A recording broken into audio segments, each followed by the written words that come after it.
Bonjour à tous les bien-aimés, frères et sœurs en Jésus-Christ. J'espère que vous allez bien par la grâce de Dieu. Je viens ici partager un ensemble de paroles, partager un ensemble de vérités qui s'intitule « Le but de notre vie sur la terre », c'est-à-dire pourquoi Dieu nous a créés, c'est-à-dire pourquoi Dieu nous a envoyés sur la terre, pourquoi Dieu nous a envoyés dans ce monde. Dieu m'a parlé ici à plusieurs reprises et pendant plusieurs années de trois principales raisons pour lesquelles il a envoyé l'homme sur la terre. De trois principales raisons pour lesquelles il a créé l'homme. De trois principales raisons pour lesquelles nous vivons sur la terre, nous vivons dans ce monde. La première chose dont il m'a parlé ici, c'est que nous sommes sur cette terre pour recevoir une éducation. L'éducation céleste, l'éducation du royaume des cieux. C'est-à-dire, si nous voulons aller vivre au ciel, il faut d'abord recevoir l'éducation du ciel. Si nous voulons aller vivre dans le royaume des cieux, il faut d'abord recevoir l'éducation du royaume des cieux. Nous allons voir ici comment est-ce que Dieu éduque ses enfants. Ça, c'est la première chose. La deuxième chose ici dont il m'a parlé, c'est que nous sommes sur cette terre pour manifester la gloire de Dieu dans un monde des ténèbres. C'est également ce que le Seigneur Jésus a dit lorsque il a fait cette déclaration dans le livre de Matthieu au chapitre 5. Vous êtes la lumière du monde, vous êtes le sel de la terre. Nous allons aussi expliquer ce que signifie cette expression. Et la troisième chose dont le Seigneur m'a aussi beaucoup parlé, c'est que nous sommes sur cette terre aussi pour accomplir une mission. Et chacun doit connaître sa mission, chacun doit connaître sa tâche, c'est-à-dire la mission pour laquelle le Seigneur l'a créé. Il doit chercher aussi à accomplir cette mission. Sans plus tarder, nous allons voir la première chose.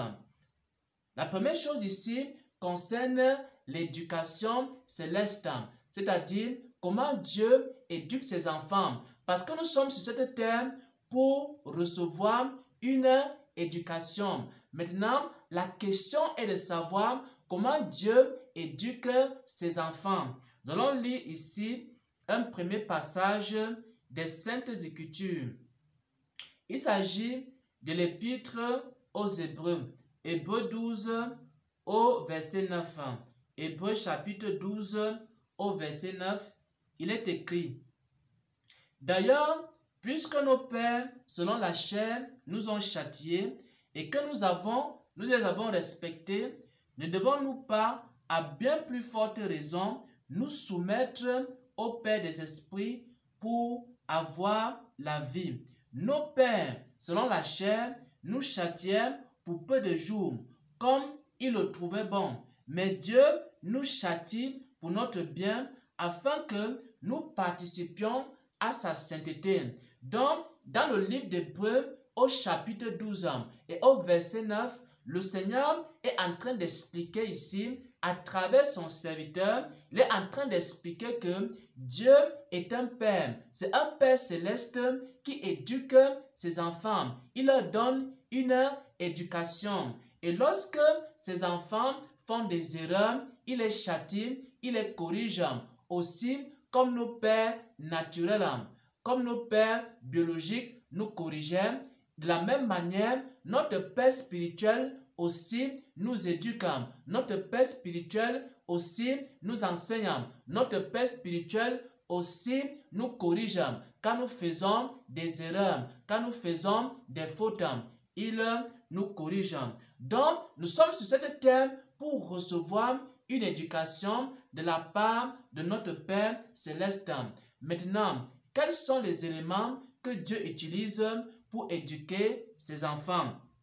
Premièrement, Dieu nous a donné les saintes écritures. C'est-à-dire, si on veut connaître les voies de Dieu et si on veut recevoir l'éducation céleste, il faut beaucoup lire la parole de Dieu. Il faut beaucoup lire les saintes écritures.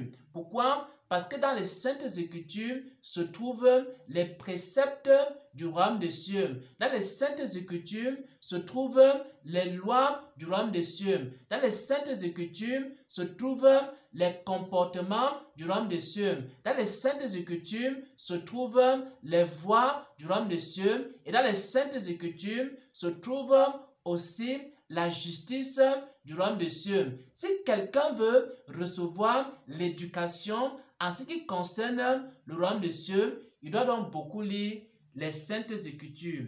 Dieu utilise aussi les serviteurs de Dieu qui prêchent la vérité pour enseigner le peuple de Dieu. Dieu utilise aussi les serviteurs de Dieu, les prophètes, les pasteurs, les apôtres pour enseigner au peuple de Dieu les voies de Dieu, pour enseigner au peuple de Dieu les voies du royaume des cieux, pour donner aux enfants de Dieu l'éducation du ciel, l'éducation du royaume des cieux. Et enfin, Dieu utilise l'Esprit de Dieu. Pourquoi? Parce que Dieu nous a donné son esprit, l'esprit de vérité. Et l'esprit de vérité, comme le dit l'apôtre Jean, dans Jean 16, l'esprit de vérité a pour but de nous conduire dans toute la vérité. L'esprit de vérité que Dieu nous donne a pour but de nous enseigner et de nous instruire sur les choses du royaume des cieux. Voilà donc en ce qui concerne l'éducation céleste. C'est-à-dire, quel est le but de notre vie sur la terre? Première chose, nous sommes sur cette terre pour recevoir une éducation, l'éducation du royaume des cieux. Dieu utilise d'abord la parole de Dieu pour nous enseigner. Dieu utilise les serviteurs de Dieu pour nous enseigner. Dieu utilise aussi l'Esprit de Dieu, le Saint-Esprit, l'Esprit de vérité pour nous enseigner. Maintenant, la deuxième raison de notre séjour sur la terre, c'est que nous sommes dans ce monde pour être la lumière du monde. J'aimerais que nous puissions lire aussi un autre passage des Saintes Écritures pour affirmer et confirmer cette vérité. Matthieu 5, à partir du verset 15, il est écrit: « On n'allume pas une lampe pour la mettre sur le boisseau, mais on la met sur le chandelier, et elle éclaire tous ceux qui sont dans la maison. » Au verset 16, il est écrit: « Que votre lumière luise ainsi devant les hommes, ainsi, en voyant vos bonnes œuvres, il glorifie votre Père qui est dans les cieux. » Donc Dieu sait que nous sommes dans un monde des ténèbres. Il voudrait que nous, dans ce monde des ténèbres, nous puissions produire des bonnes œuvres. Nous puissions produire des œuvres de lumière. Nous puissions avoir des bons comportements. Nous puissions avoir des bons caractères. Nous puissions manifester la bonne sagesse de Dieu. Nous puissions manifester la douceur et l'amour de Dieu dans un monde violent, dans un monde pervers, dans un monde égaré. C'est ce qu'il appelle ici: vous êtes la lumière du monde. Il dit au verset 16 que votre lumière luise ainsi devant les hommes, afin qu'ils voient quoi? Vos bonnes œuvres, et qu'ils glorifient votre Père qui est dans les cieux. Nous sommes donc aussi sur la terre pour être la lumière du monde, pour manifester la gloire de Dieu à travers les bonnes œuvres. C'est pourquoi lorsque un chrétien est dans les scandales, lorsque un chrétien est dans les mensonges, lorsque un chrétien est dans les adultères, lorsque un chrétien est dans la violence, lorsque un chrétien est dans les querelles, il n'est pas en train de manifester la gloire de Dieu. Il n'est plus la lumière du monde.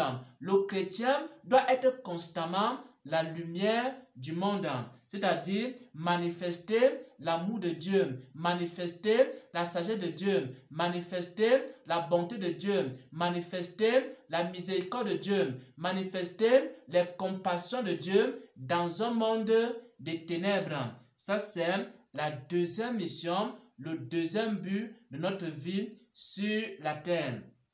Maintenant, nous allons passer à la troisième chose, c'est-à-dire nous sommes sur la terre aussi pour accomplir une mission. Chaque personne, chaque chrétien, chaque chrétienne, chaque serviteur de Dieu a une mission que Dieu lui a donnée. Il doit donc accomplir cette mission. Nous allons lire ici un passage des Écritures. Nous allons lire Romains 12 à partir du verset 5.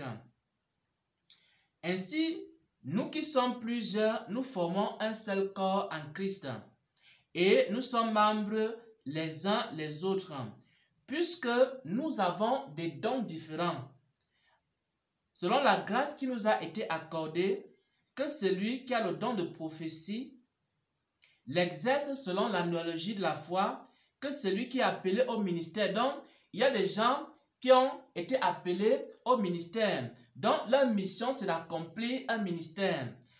Et on dit ici que celui qui est appelé au ministère, qui s'attache à son ministère. Il dit maintenant que celui qui enseigne, qui s'attache à son enseignement. Il y a des gens que leur mission, c'est enseigner la parole de Dieu. Donc, il doit s'attacher à son enseignement.